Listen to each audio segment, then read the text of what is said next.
நான் கிராமத்துல இருந்து வந்தவன். வாய் திறந்தா என்னென்னலாம் வரும்னு உனக்கு தெரியாது.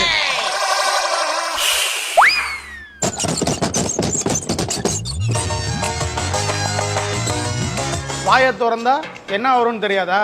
நீங்கள் வாயை திறந்தா என்ன வரும்? கம்பராமாயணத்தை எழுதுனது சேக்கிலார்னு சொல்லுவீங்க. புக்கு படித்தேன், அந்த புக்கு பேர் ஞாபகம் இல்லைன்னு சொல்லுவீங்க.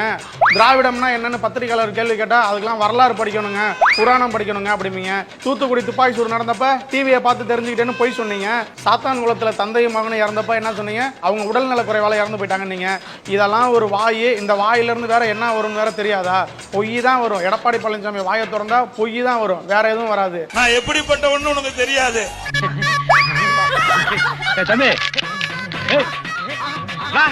ஏதோ பழனிசாமி சிரிச்சிட்டு இருக்கான்னு நினைக்காதப்பா. கடந்த கால வரலாற்றை புரட்டி பார்த்து பேசி பழகு.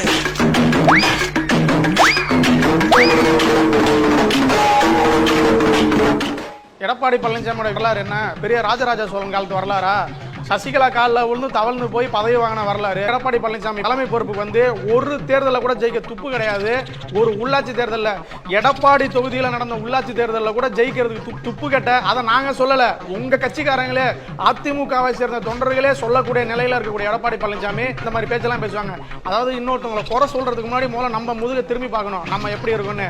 நாட்டிலேயே உதவாக்கற முதலமைச்சர்னா அபிராகம் அபிராகம் அபிரா ஆப்ரஹாம் நீங்கன்னா அப்துல் கலாமா?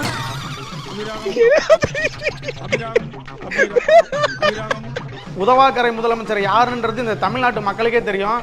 4 வருஷம் ஆட்சி பண்ணி மாநில உரிமையை அத்தனையும் அடகு வச்சு தன்னோட சுயநலத்துக்காக மட்டுமே, தன்னோட பதவியை காப்பாற்றிக்கிறதுக்காக மட்டுமே ஆட்சி பண்ண ஒரே உதவாக்கரை முதலமைச்சர் எடப்பாடி பழனிசாமிங்கிறது இந்த அகில உலகமும் அறிந்த வரலாறு.